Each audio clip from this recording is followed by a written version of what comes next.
Bonjour à toutes et à tous, cette assemblée extrêmement nombreuse. Le troisième jour, c'est toujours mortel.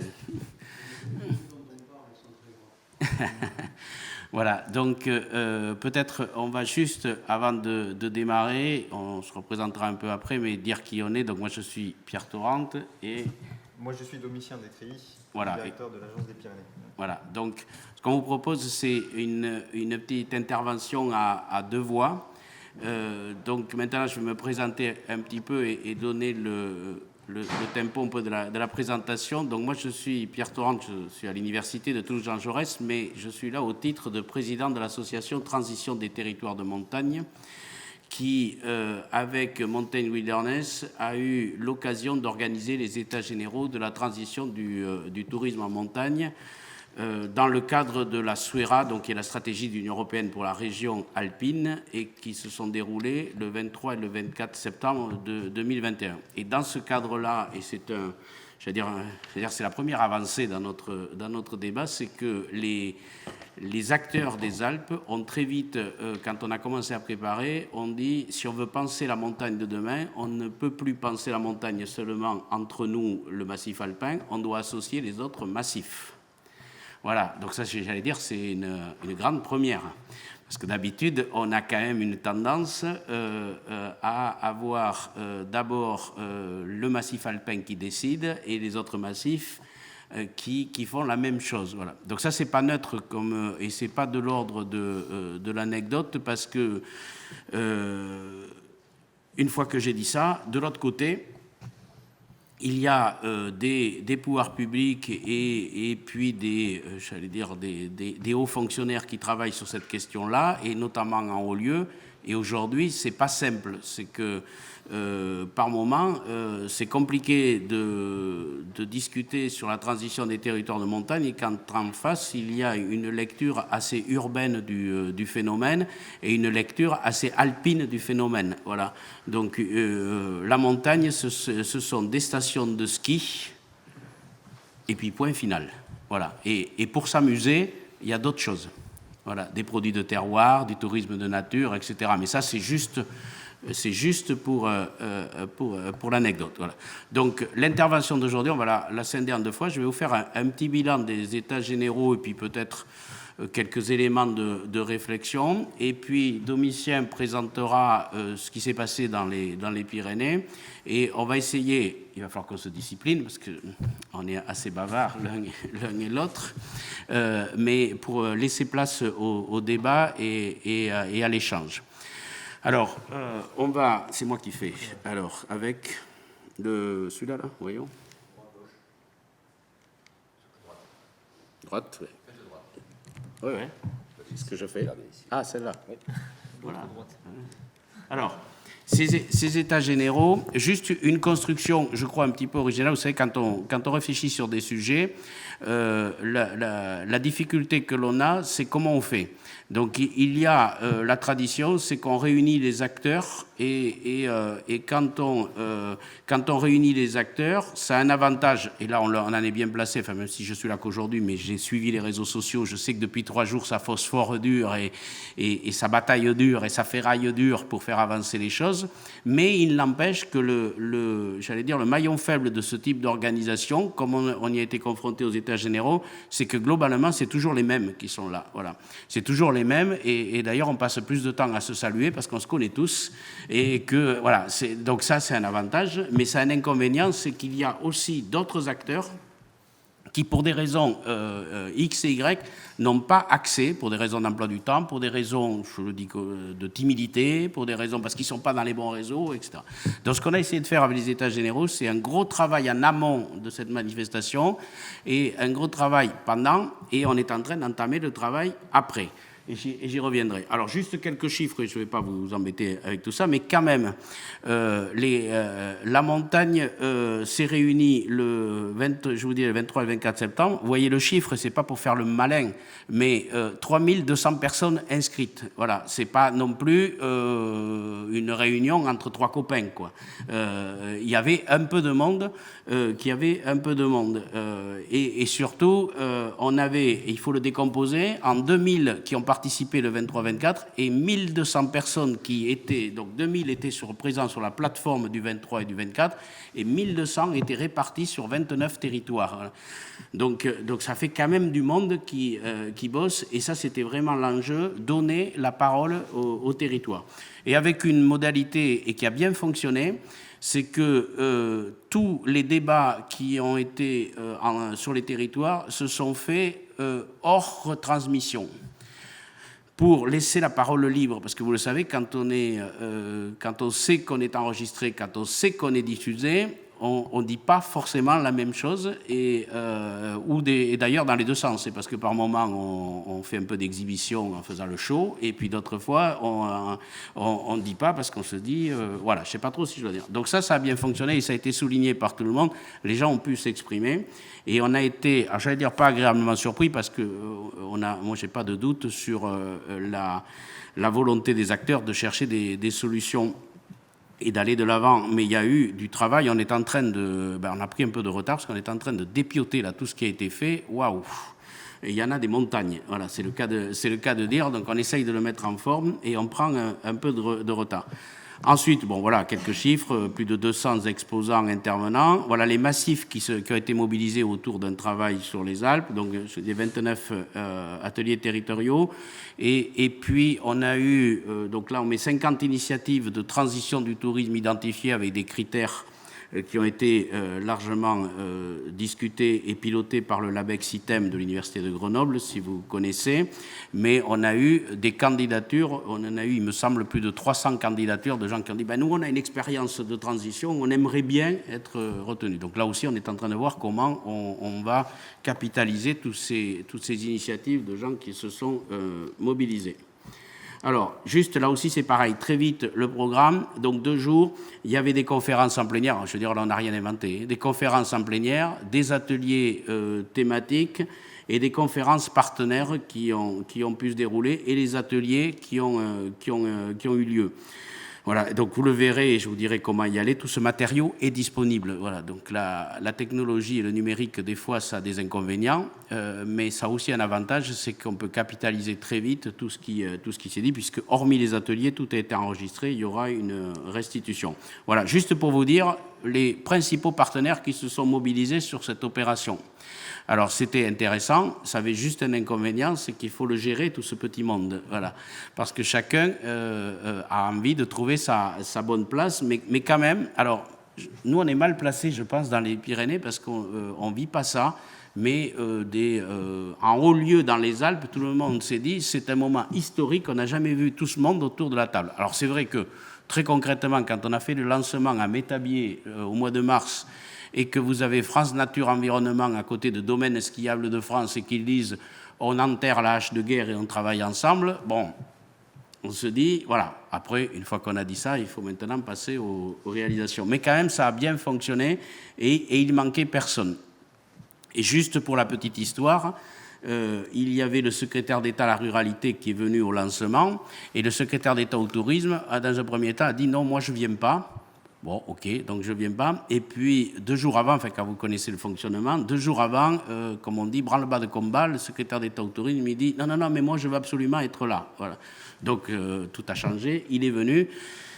Et on a compris un peu après, en même temps, on était en train, 15 mars, 27 mai, ça doit vous dire quelque chose, il y a un plan Avenir Montagne qui est sorti, et 23 et 24 septembre, des États généraux. Voilà. Et là, en fait, on l'a appris après, il y avait une bataille entre 2 secrétariats d'État sur qui allait piloter le plan Avenir Montagne. Et on a compris que le lancement des États généraux était le moyen pour se positionner au bon endroit. Donc c'est à ça que ça sert, ce genre de choses. Alors, les livrables que vous avez, donc c'est là. On va commencer par le site internet. Je vous conseille d'y aller parce que je vais donner quelques résultats après.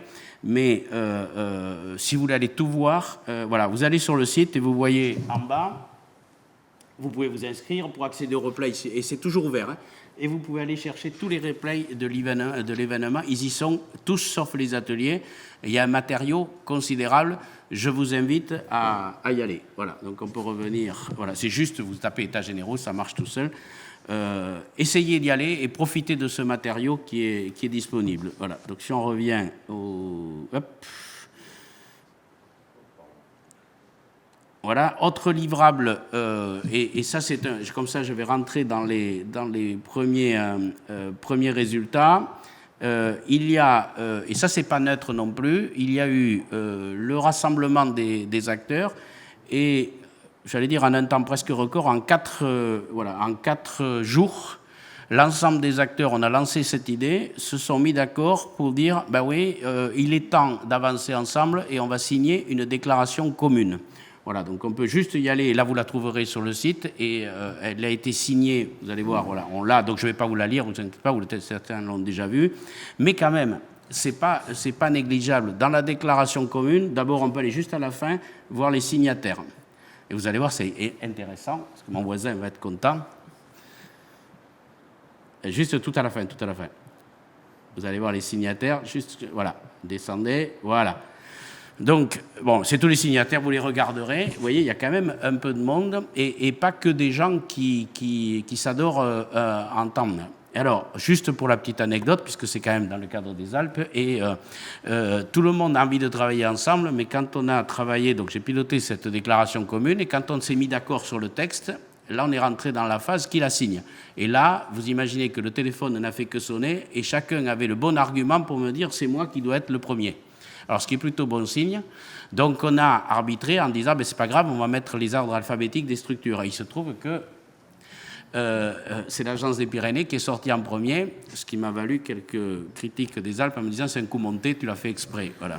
Mais pas du tout. Voilà. Non, mais ça, c'est quand même pour l'anecdote. Alors, qu'est-ce qui se dit dedans ? Et là, on va rentrer dans les résultats.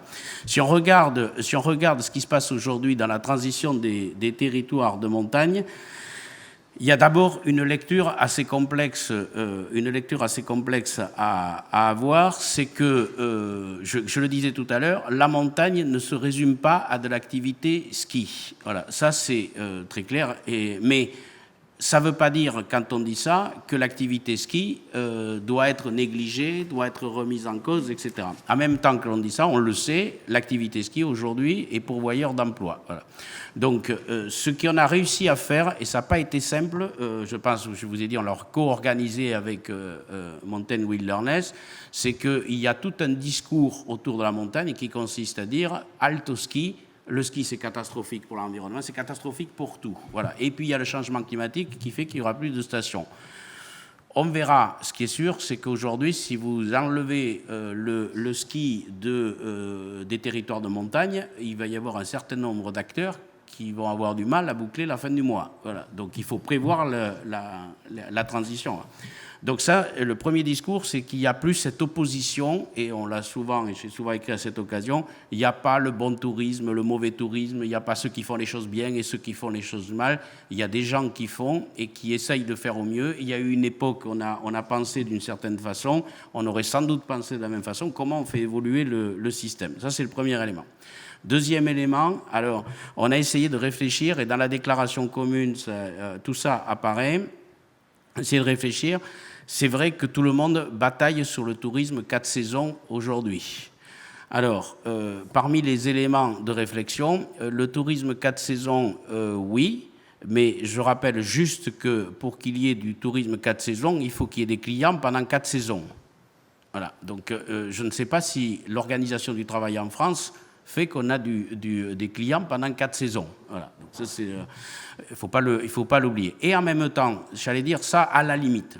On peut trouver peut-être des solutions. Mais un autre élément qui n'est pas négligeable, c'est que, attention, aujourd'hui et en montagne, c'est comme ça qu'on a pensé ces états généraux. On entre par le tourisme parce qu'effectivement c'est un élément important, mais vous avez vu, moi je préside l'association des transitions des territoires de montagne, c'est-à-dire que le tourisme est un élément, aussi important soit-il, sur les territoires. Et il faut faire très attention. Ce qui va, et c'est un autre élément qui est dans la convention, dans la déclaration commune, c'est que sans doute un des enjeux pour la montagne de demain, c'est qu'on puisse faire en sorte que les habitants deviennent des pluriactifs. Des pluriactifs. Ça veut dire pluriactif, pas être moniteur de ski et moniteur de VTT ou je ne sais trop quoi, etc. Ça peut être une piste, mais c'est être pluriactif entre les secteurs d'activité. Parce que le tourisme, vous pouvez le tourner dans tous les sens.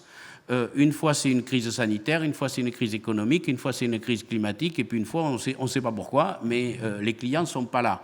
Voilà. Donc, il faut absolument réduire la pression sur l'activité touristique, qui plus est en montagne, qui est un espace extrêmement fragile, et il faut redéployer les autres secteurs d'activité, et je pense à l'agriculture, à l'artisanat, à l'industrie. Donc, attention aussi au développement abusif du 4 saisons, parce que ça veut dire que vous allez avoir des gens qui vont devoir faire des choix, ou être un professionnel du tourisme, ou un professionnel dans notre secteur, parce qu'ils ne pourront pas composer avec plusieurs métiers. Et derrière la pluriactivité, il y a un élément, je pense, sur lequel on travaille aujourd'hui sur les questions en montagne, c'est la reconnaissance du statut de pluriactif. Alors, pas la reconnaissance juridique, fiscale, administrative, etc. Ça, c'est déjà pas mal. Mais c'est plutôt, on travaille, nous, sur la reconnaissance sociétale du pluriactif. Aujourd'hui, je prenais encore hier, j'intervenais dans les Alpes, je prenais cet exemple, je dis, aujourd'hui, désolé, mais quand vous remplissez un imprimé de la sécurité sociale, au métier, ben, il n'y a qu'une place. Je ne peux pas mettre de métier, voilà, j'en mets qu'une. Voilà. Donc, et aujourd'hui, dans la société, un pluriactif, si je commence à dire je suis ci, je suis ça, on me prend, passez-moi l'expression, mais un peu pour un bricoleur. Parce que je ne suis pas stabilisé dans la société, parce que ma posture sociale, elle est quand même liée à mon métier. Voilà. Donc là, il y a un vrai travail sociétal. Et là, comme il y a un travail qui est mené au niveau du Sénat à l'heure actuelle sur la question des métiers en montagne, voilà, on a abordé cette question hier et j'espère qu'il va y avoir cette réflexion-là. Parce qu'on pourra avoir tous les acquis juridiques, toutes les avancées. Là, il y a cet élément. Et un autre élément dans la déclaration commune qui n'est pas neutre, c'est également que tout le monde, vous m'entendez bien, tout le monde s'engage à stopper l'artificialisation des sols en montagne. Donc je dis tout le monde. Donc vous imaginez que pour France Nature Environnement, ce n'est pas très compliqué de signer ça. Pour DSF, c'était un peu plus compliqué, mais ils ont bien compris l'enjeu par rapport à ça. Voilà. Donc voilà, il y a ces éléments-là dans la déclaration commune. Et avant qu'on passe sur le volet Pyrénées, un dernier élément de réflexion sur lequel le chantier est en cours, et après on pourra débattre, c'est qu'on est à la Grande Motte, là je le disais tout à l'heure, on est à la Grande Motte, et je trouve que c'est très très bien de parler des états généraux de la transition du tourisme en montagne à la Grande Motte. Je vais vous expliquer pourquoi. C'est que, il me semble, mais vous avez le droit de me contredire, c'est que on focalise, presque, on psychote sur le changement climatique en montagne, en disant il ne va plus y avoir de neige, ça va être une catastrophe. Alors, mon sentiment, c'est que la montagne sans neige, ce n'est pas un problème. Le problème, c'est comment on fait basculer d'un système à un autre. Mais ce n'est pas un problème. Il y a de quoi s'occuper. Et face à un réchauffement climatique, la montagne, ce n'est pas un problème. Parce que tant qu'en prenant de l'altitude, on se rafraîchira, et tant qu'en se mettant au bord de l'eau, on se rafraîchira, je pense qu'il y a quelques atouts. Et tant qu'on se mettra dans un sous-bois et qu'on se rafraîchira, bon voilà, je ne vais pas vous passer tout en revue, mais je ne suis pas très inquiet sur ça. Simplement, il faut accompagner cette transition. Par contre, sur le littoral, aujourd'hui, on a un tourisme qui repose essentiellement sur une activité de plage qui nécessite évidemment du soleil, mais qui ne nécessite pas la canicule. Rappelez-vous, en 2003, la difficulté des territoires sur les littoraux face à la canicule. C'est-à-dire que, bah oui, on ne va pas avec les enfants à 14h à la plage, déjà on n'y allait pas là, voilà. Et quand les températures ont monté. Et je rentre, là j'étais il y a 15 jours, je crois, ou je ne sais plus, en Provence verte pour intervenir pour le parc naturel régional de la Sainte-Baume. Bah, leur problème, c'est que cet été, qu'est-ce qui se passe ? Ben, tout le monde quitte le littoral parce qu'il fait vraiment trop chaud.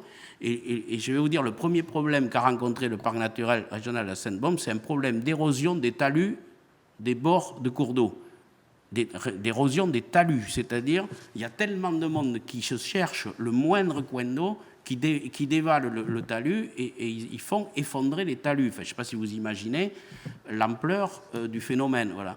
Et donc, je pense, et la région Occitanie, il me semble, peut être moteur là-dedans, et comme ça va faire la transition, et les Pyrénées peuvent être là-dedans, c'est qu'un des enjeux, sans doute, pour les années à venir sur le tourisme de montagne, c'est comment on travaille dans cet écosystème touristique, et notamment avec les littoraux, pour avoir une gestion raisonnée des flux entre le littoral qui ne va pas savoir quoi faire de ses touristes et des touristes qui vont se dire, puisqu'on peut pas être, on n'a pas ce qu'il faut ici, on va se replier en zone rurale et zone de montagne. Et là, il y a un enjeu majeur. Et donc, ça veut dire que je pense que la montagne, et l'avantage, c'est que faisons d'une faiblesse une force. Comme on est dans un espace un peu contraint par le relief, par le climat, par etc., qui n'est pas accessible aussi facilement, profitons pour être excessivement innovants dans la gestion des flux.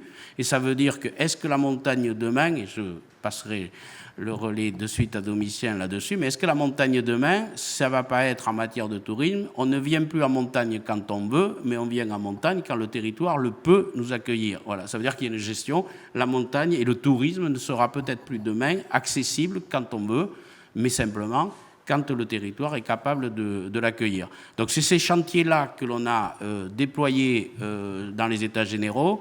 Maintenant, on en est à la phase de dépouiller tout ce qui a été mis et de passer à la phase suivante, c'est comment on met en œuvre et comment on transforme ces idées qui ont été mises en place. Donc c'est la suite des États généraux, c'est l'ambition de l'association de transition des territoires de montagne, et j'espère que sur les Pyrénées, peut-être que les Pyrénées vont pouvoir être un excellent laboratoire, et la région Occitanie en particulier, puisqu'elle a toutes les composantes, et en particulier le littoral, parce que je crois très fort à cette relation entre littoral et montagne pour penser la transition du tourisme. Et donc à cette occasion, le 20 juillet, il y a eu un atelier pyrénéen, et je passe la parole à Domitien. Merci Pierre. C'est toujours difficile d'intervenir après Pierre, et je vais essayer d'être très synthétique. D'abord rappeler ce qu'est l'Agence des Pyrénées, pour ceux qui ne la connaissent pas ou peu. C'est la fusion de 3 structures qui œuvraient précédemment au développement du massif. La Confédération pyrénéenne du tourisme, qui est probablement celle que vous connaissez le plus, qui était en quelque sorte l'outil de promotion mutualisée des stations de montagne à destination des cibles, des 38 stations de montagne des Pyrénées à destination des cibles nationales et internationales. Je précise station des Pyrénées, puisque le rayon d'action de l'agence, c'est les 5 départements pyrénéens d'Occitanie, mais c'est aussi les Pyrénées-Atlantiques. Deuxième structure fusionnée, l'ADEPFO, qui faisait de l'accompagnement de projets économiques en milieu de montagne et de micro-projets, une 50aine par an, par de l'ingénierie de projets et d'accompagnement, via une forme de co-développement. Et troisième outil fusionné, le CIDAP, qui travaillait sur la résorption des zones blanches de téléphonie mobile dans le massif, qui semble un sujet très technique, mais qui en fait a des gros enjeux touristiques, notamment sur la régulation des flux pour l'accès aux sites de montagne. C'est très compliqué de faire si on n'a pas la 4G, et donc on développe aujourd'hui un certain nombre d'opérations de pilote. Pourquoi l'agence s'est embarquée avec enthousiasme dans l'aventure des États généraux de la transition du tourisme? Parce qu'au cœur de sa feuille de route, au-delà de la fusion des 3 structures, l'agence a 3 grands métiers: développer, c'est-à-dire proposer de l'ingénierie de projet pour accompagner des projets créateurs d'emplois sur le massif, des micro-projets ou l'accompagnement de filières, comme la filière laine des Pyrénées.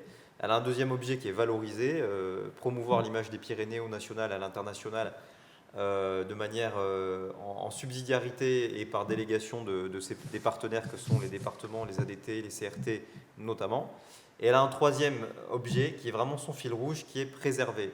Et l'ADN de l'Agence des Pyrénées, c'est d'arriver à accompagner et à susciter du projet qui à la fois valorise et préserve les ressources locales. Et évidemment, le sujet du tourisme est une des déclinaisons majeures de cet ADN, c'est-à-dire travailler sur la transition du tourisme et créer un modèle de développement touristique plus vertueux qui intègre les impacts du changement climatique. C'est évidemment un objet central pour l'agence.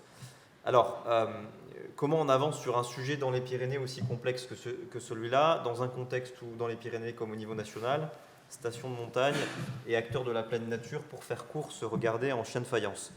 Il n'y a pas beaucoup d'autres méthodes auxquelles on croit que celle de faire confronter les points de vue et puis d'essayer de nourrir petit à petit l'intelligence collective. Et donc on a organisé à Foix, dans le campus de Foix que dirige Pierre, un atelier de travail au mois de juillet qui a suscité une très forte mobilisation des acteurs, ce qui montrait bien que le sujet de la transition du tourisme intéressait. Quasiment 200 participants entre les présentiels et les distanciels. Une mobilisation assez faible des stations de montagne paradoxalement, mais très forte de tous les acteurs, communautés de communes, office du tourisme, professionnels du tourisme de la pleine nature notamment, accompagnateurs de montagne, etc. On avait fait le choix d'un éclairage extérieur sur le sujet avec un chercheur, Philippe Bourdeau, qu'avait proposé Pierre, qui est un chercheur des Alpes, qui est beaucoup intervenu dans les états généraux au niveau national, qui dépoussière un peu, et puis un témoignage terrain, qui est la station de Métabier dans le Jura. Et après ces témoignages-là, on a fait des ateliers, une dizaine d'ateliers en simultané, où tous les acteurs étaient invités à réfléchir sur quels sont les leviers de réussite de la transition du tourisme en montagne, quels peuvent être ces objets concrets, à quelles conditions elle réussira ou elle échouera. Et le débat a eu lieu et il a été particulièrement riche. Simplement, le soir même, tout le monde était dans le consensus absolu. Et puis Pierre comme moi avons reçu plein de SMS disant « vous avez fait un travail formidable, c'est une très belle journée ». Puis plus on s'éloignait de l'événement, plus il nous revenait aux oreilles des échos disant l'agence des Pyrénées, elle veut la mort des stations parce qu'elle a laissé parler des gens à fois qui disaient qu'il fallait penser à un autre modèle que la neige. Et ça, du coup, on s'est saisi de ça parce que c'est pour dialoguer avec les stations en disant l'agence des Pyrénées, elle est là pour être à vos côtés, pour que l'économie de la neige dure le plus longtemps possible, pour en faire la promotion. Mais en même temps, il n'y a pas de sujet tabou. L'agence des Pyrénées, ce n'est pas la chambre syndicale des stations. Il y a un syndicat qui s'appelle DSF pour ça. Elle est là aussi pour connecter les stations à leur environnement territorial. Et en gros, notre discours, c'est les stations, c'est l'armature du modèle touristique pyrénéen. Mais le modèle touristique pyrénéen, ce qui fait son attrait à l'échelle nationale et internationale, c'est évidemment bien plus que ces stations. C'est une image d'authenticité, c'est la diversité de ces supports touristiques. C'est cette montagne ensoleillée, plus ensoleillée que les Alpes en tout cas. C'est cette montagne transfrontalière avec des identités très fortes. Et on vient de mener une enquête de perception des Pyrénées auprès des touristes dont les résultats montrent que cette valeur authenticité est un des points très forts sur lesquels on peut s'appuyer. Donc du coup, juste pour résumer, quelles conclusions on peut tirer de tout ça pour la suite, notamment pour se projeter sur la suite. Maintenant, on a fait une synthèse de ça qu'on a présentée lors des États généraux nationaux. Maintenant, la question, c'est quelle suite on en fait. On y donne. Alors, on a proposé quelques objets concrets, qui est de recenser l'ensemble des projets qui contribuent à la transition du tourisme dans les Pyrénées et en faire un travail un peu rigoureux de capitalisation. C'est un objectif qu'on s'est donné pour présenter ça à l'été 2022. De recenser tous les projets qui sont dans ces dynamiques-là, qui ont un besoin d'accompagnement, qui n'ont pas encore trouvé pour mettre à disposition de l'ingénierie, soit Agence des Pyrénées, soit ADT, soit un peu des deux, soit parfois aussi des étudiants du master de Pierre ou des thésards, à titre d'exemple. Et puis, on s'est aussi engagé à animer une série d'événements thématiques qui incarnent la transition touristique parce que c'est un concept très large et il faut probablement l'ancrer dans des entrées thématiques. Qu'est-ce que ça veut dire en matière la transition du tourisme, en matière de mobilité dans l'accès à la montagne? Qu'est-ce que ça veut dire en matière d'hébergement, de support d'activité, etc., etc. Au-delà de ça, moi je suis convaincu qu'il faut trouver des objets désirables qui incarnent la transition du tourisme, autour desquels on puisse fédérer les acteurs. Moi j'en vois trois. D'abord la grande itinérance pyrénéenne qui aujourd'hui est une valeur très forte.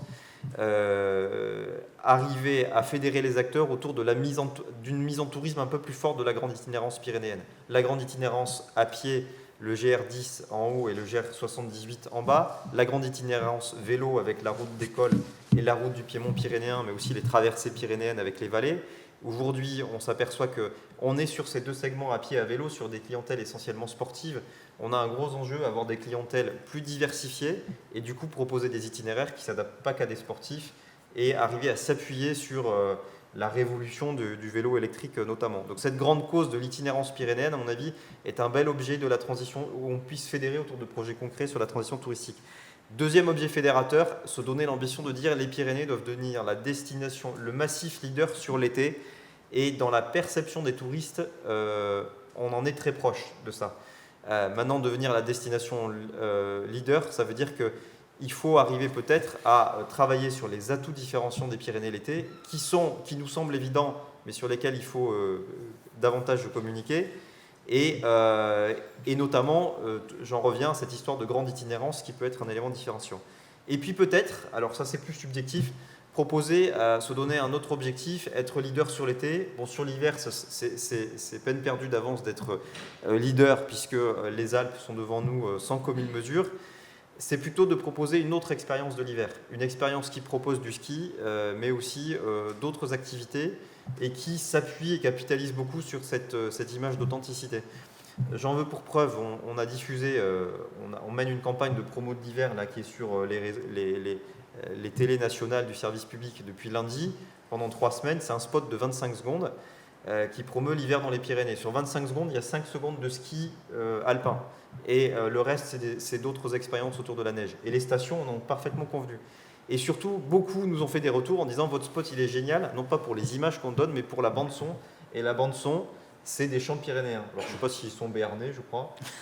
Mais en fait, ça, l'atout charme et l'atout différenciant des Pyrénées, il est vraiment sur cette question identitaire, l'été comme l'hiver. Voilà ce que je pouvais dire en quelques mots sans aller plus loin.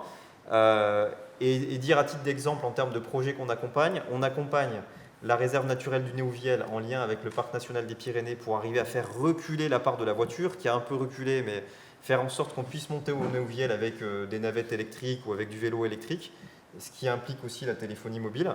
C'est vraiment pas évident de faire bouger la représentation des acteurs autour de ça, mais c'est un des joyaux pyrénéens qui aujourd'hui est encore saturé de voitures, alors que les bouillous dans les Pyrénées-Orientales ont fait reculer les voitures depuis plus de 20 ans.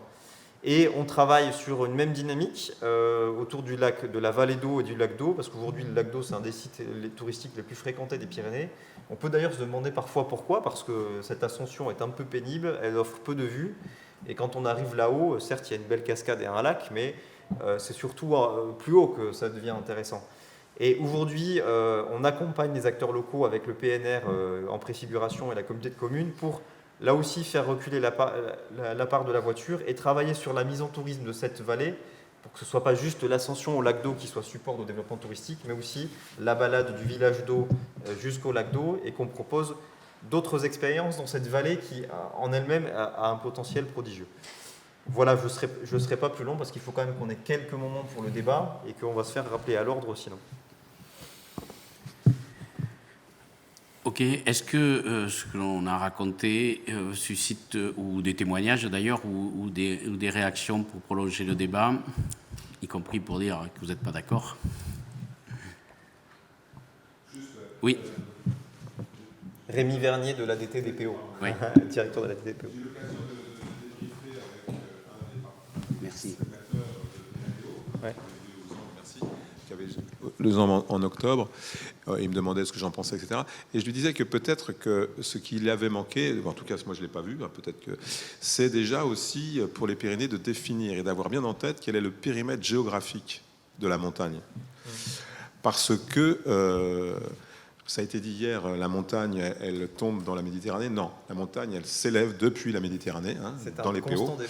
Voilà, donc dans l'autre sens. Mais Argelès est une commune, de montagne. Voilà. Et je dis pour les extérieurs, mais je dis surtout pour les habitants. Et de ce point de vue-là, j'ai l'impression de radoter en disant ça, parce que ça fait je ne sais pas combien de temps que je le dis, mais il faut que ça rentre.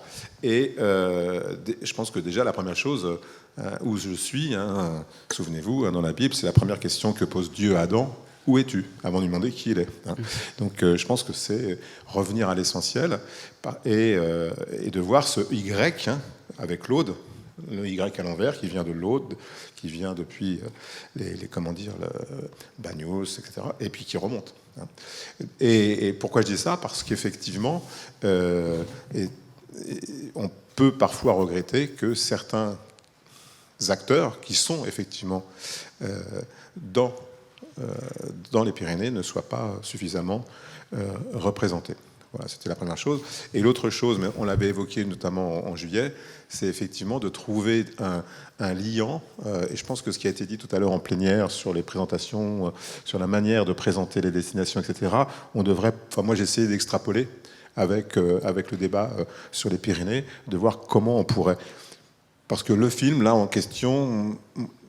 Moi, le film, là, voilà, on pourra en discuter. Je suis un peu perplexe sur sa qualité. Enfin, pas qualité d'image, mais sur son efficacité. Voilà.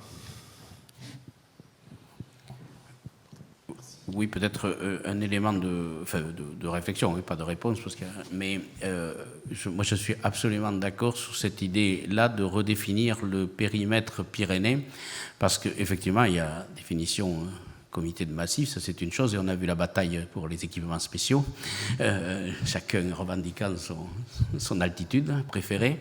Mais ce qui est sûr, c'est que, moi je le redis, même si on parle tourisme, le développement de la montagne ne passera pas que par le tourisme, et ça serait une erreur monumentale de faire ça. Et j'allais dire, en même temps que je dis ça, je pense que plus on diversifiera les autres secteurs d'activité, plus on renforcera l'activité touristique. Voilà. Mais ça, c'est un schéma intellectuel qui n'est pas, et presque culturel, qui n'est pas dans l'air du temps. C'est-à-dire qu'on considère que l'on est le meilleur et qu'on est leader si on est tout seul. Voilà. Et ça marche pas. Voilà. Et c'est d'ailleurs ce que j'ai rencontré avec DSF qui était d'accord pour penser la montagne de demain, mais qui avait sa plus grande difficulté, c'est de partager le leadership. Voilà. Ça, on ne sait pas faire. On sait pas faire. Voilà. Donc, mais ça veut dire que si on part de ce postulat-là, ça veut dire que demain, oui, les relations ville-montagne sont extrêmement importantes. Qu'est-ce qu'on fait des villes de Piémont quand on parle montagne? Je veux dire, si on regarde au mois de juillet, il n'y avait pas les villes de Piémont. Voilà. Je prends souvent cet exemple. J'ai organisé un petit séminaire sur la montagne, vivre en Pyrénées, ça s'appelait, et j'ai proposé à la commune d'Ibos, qui est à côté de Tarbes. La commune d'Ibos, pour ceux qui connaissent, avec sa cathédrale, quand vous êtes à Ibos, vous ne voyez que la chaîne des Pyrénées. Et quand on remonte dans l'histoire, on sait que c'était le grenier, que ça nourrit, enfin, etc. Et le maire d'Ibos me dit « Mais pourquoi tu me proposes ça? Moi, je ne suis pas des Pyrénées. » Enfin, il m'a même dit mieux, il m'a dit « Je ne suis pas légitime pour qu'on discute des Pyrénées. » Je lui ai dit « Mais regarde par la fenêtre quand même. » Voilà. Bon, donc ça, c'est important. Et on voit bien les enjeux si on développe une agriculture de qualité en montagne, peut-être qu'avant que les consommateurs soient les touristes, parce que là je suis très perplexe moi sur ces idées qu'il faut valoriser l'agriculture par le tourisme, mais avant tout c'est les habitants qui doivent en profiter, parce que sinon on va mettre tous les secteurs d'activité dépendants de l'activité touristique, et le jour où il n'y a pas de touristes, plus personne bosse. Donc moi ce qui je pense, c'est qu'il est intéressant d'avoir une agriculture de qualité en montagne qui est utilisé d'abord par les habitants de la montagne, puis par les habitants des centres urbains de proximité de Piémont, et valorisé par l'activité touristique. Voilà, ce système-là, à mon avis, fonctionne. L'autre, il s'apparente à des effets de mode, mais qui, à mon avis, sont à grand risque. Voilà, donc il faut faire attention à ça. Donc évidemment qu'il faut les vivre. Et nous, les Pyrénées, en plus, enfin je dis nous, oui, on est par les Pyrénées, il y a un deuxième versant qui est un versant sud. Et Domitien l'a dit tout à l'heure, enfin désolé, mais quand je suis un Hollandais qui arrive des Pays-Bas, etc., un Allemand, etc., qui vient là, enfin, c'est pas tout le monde qui peut dire, en gros, viens skier, et puis cet après-midi, tu pourras aller boire, j'allais dire, je sais pas quoi, un pacharan à la Benta, ou voilà, et en quelques kilomètres, voilà, et que la question de l'ensoleillement est intéressante, et que ce versant sud, et culturellement, enfin, je veux dire, on fait ça presque enfin pas tous les jours, mais on y va souvent. Moi, je suis toujours aussi émerveillé de passer la frontière que le premier jour, quoi. Et je me dis, mais je suis ailleurs, voilà. Donc là, on a cet écosystème à trouver. Donc il y a la CTP qui fonctionne dans ce domaine, mais il faut qu'on monte ce fonctionnement. Une fois qu'on a dit ça, mon expérience, qui commence malheureusement à dater un peu sur les Pyrénées, m'amène à un principe de réalité. C'est que ce qui fait capoter la logique pyrénéenne, c'est la distance. C'est que quand on fait une réunion à Bayonne, celui qui est dans les Alberts, il lui faut la journée, quoi. Voilà. Et voilà, premier point, et je l'évoquais tout à l'heure, en aparté, et on a des vallées qui sont orientées nord-sud. Ça veut dire que pour aller d'un village à un autre, par la route, c'est 150 km, enfin 100 km, voilà. Et que c'était plus facile d'ailleurs d'aller en Espagne, de l'autre côté de la frontière, que d'aller dans l'autre. Voilà. Donc une fois qu'on a ça, et là moi je fais confiance à l'Agence des Pyrénées et je suis ravi de cette structure pour ça, c'est-à-dire qu'il va falloir trouver le bon dispositif de gouvernance et pour que ça soit efficace, parce que sinon, je reviens à ce que je disais tout à l'heure, on retrouvera toujours les mêmes aux réunions et jamais les autres acteurs qui sont pourtant indispensables au fonctionnement. Et les Pyrénées, il faut qu'on en prenne conscience, c'est un grand massif. C'est un grand massif et on a échoué sur les politiques de massif Pas parce que les gens, j'allais dire, sont moins bons qu'ailleurs, mais parce qu'on n'arrive pas à mobiliser. Là, le campus que je pilote, on n'y arrive pas. Et donc, du coup, qu'est-ce qui se passe? Quand on se sent écarté, on se dit, il ne pense pas à moi et je crée un autre système. Voilà. Et on compile des systèmes et on perd en politique de massif. Et là, pour moi, il faut qu'on y réfléchisse collectivement. Alors, il y avait, et après...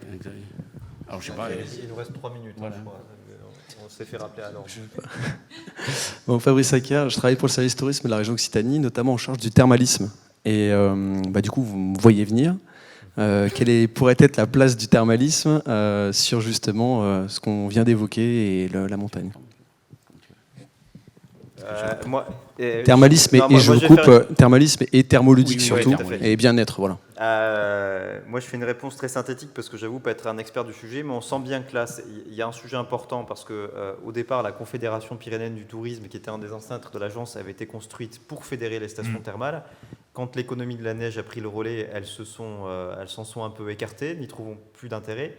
Et j'ai eu à échanger longuement avec Alain Laguerre, qui est le directeur des thermes d'Argelès-Gazost et qui préside les directeurs des stations des Hautes-Pyrénées, qui dit on a besoin d'un soutien de l'Agence des Pyrénées pour donner une autre image du thermalisme et ne pas insister uniquement sur le thermoludisme en disant autour du thermalisme santé, il y a des offres nouvelles à proposer et d'avoir un changement d'image, que ce n'est pas que pour les diabétiques et les retraités, quoi. Voilà, pour faire court. Donc on a prévu d'organiser un événement thématique en 2022 sur le thermalisme pyrénéen à la croisée des chemins, mais quelles sont les perspectives à donner? Je ne saurais pas vous dire aujourd'hui. Voilà. Par contre, si je peux compléter, parce que notamment sur les stations de ski, on parle du problème de l'enneigement, mais on oublie juste que si on regarde les études, et je parle sous couvert des spécialistes, ce qui risque de manquer dans les stations de ski avec les nouvelles générations, c'est les clients. Donc on psychote là aussi sur le manque de neige, mais je crois qu'il risque d'y avoir assez de neige dans quelques temps. Voilà.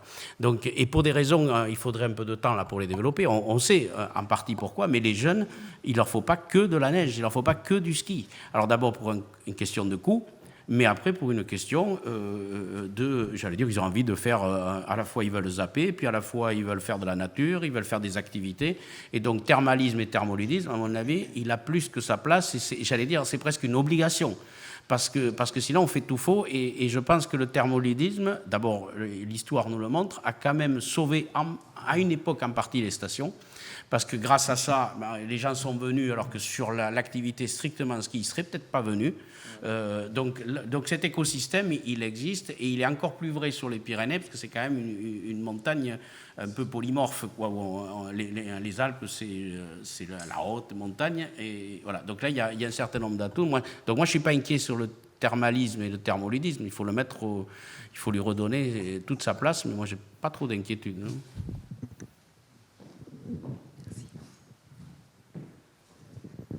Oui, on a la chance quand même que l'Agence des Pyrénées, elle couvre l'ensemble du massif en liaison avec Nouvelle-Aquitaine.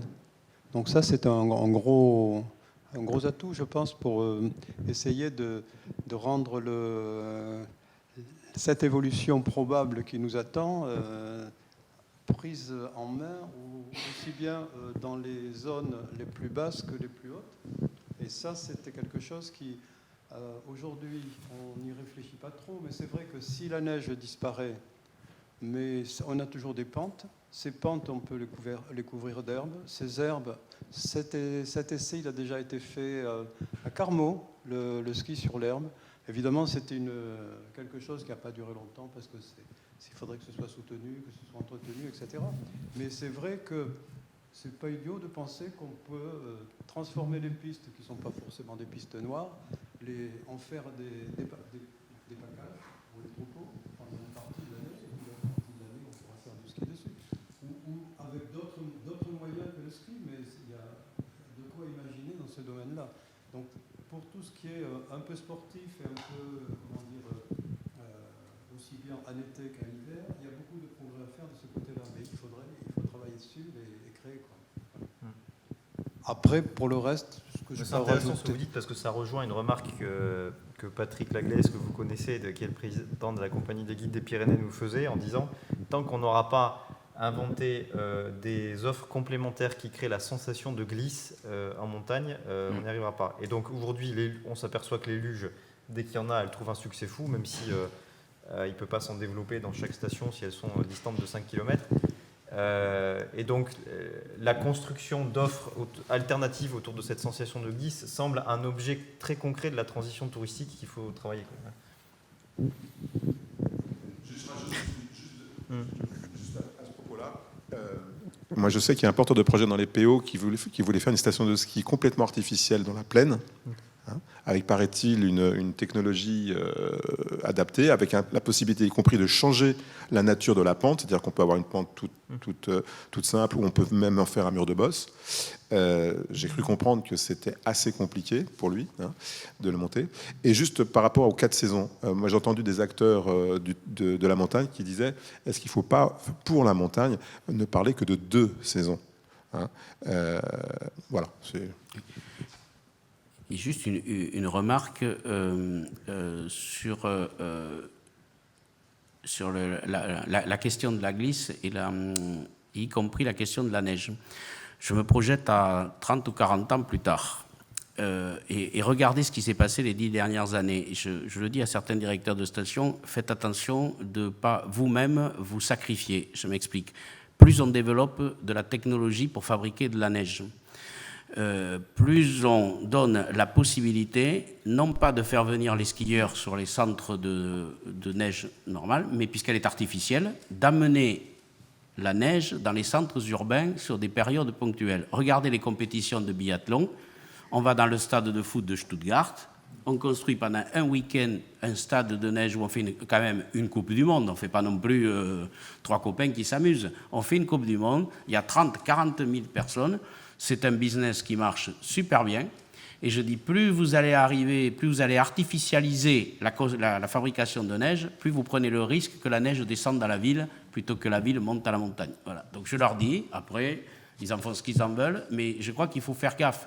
Ce qui fait la force des Pyrénées, et je prends l'exemple de la station de Puangali, à une époque, il y a eu une étude faite à la station de Puangali qui lui a dit Puangali, si vous voulez vous sauver, il faut faire mieux que Saint-Lary. Bon, quand on m'a demandé mon avis, j'ai dit vous pouvez toujours faire mieux que Saint-Lary, mais quand on vient de Toulouse, il y a toujours 30 minutes de moins de voiture. Et quand on paye le forfait 40 €, 30 minutes à l'aller, 30 minutes au retour, ça fait 1 heure. Et 1 heure sur un prix de forfait à 40 €, ça le fait. Par contre, la force de Puangali, c'est qu'ils n'ont quasiment pas de neige artificielle. Et la force de Puangali, on revient maintenant, c'est qu'ils sont à 5 km de l'Espagne. Voilà. Et donc créer un environnement, ce qu'ils sont en train de faire. Et je crois que les Pyrénées, moi si je regardais un peu comme ça, il y a certaines stations où il faut de la neige artificielle, mais attention que la technologie ne se retourne pas contre ceux qui l'inventent. Voilà. Donc, et là, il faut se prémunir avec d'autres, sans doute, et je rebondis, d'autres techniques de glisse, etc. Mais je pense qu'on ne manquera jamais d'activité et il faut replacer ça dans un processus de développement territorial où il n'y a pas que le tourisme. Voilà. Il paraît qu'il faut qu'on s'arrête. Bon, si on doit s'arrêter, on pourra continuer à débattre pendant le déjeuner. En tout cas, avec Domitien, on vous remercie de nous avoir écoutés. Et puis, merci pour vos questions. Et n'hésitez pas à aller signer la déclaration commune des États généraux, puisqu'on la remettra le 14 décembre à Nice, à la fin de la présidence française de la Suera. Voilà.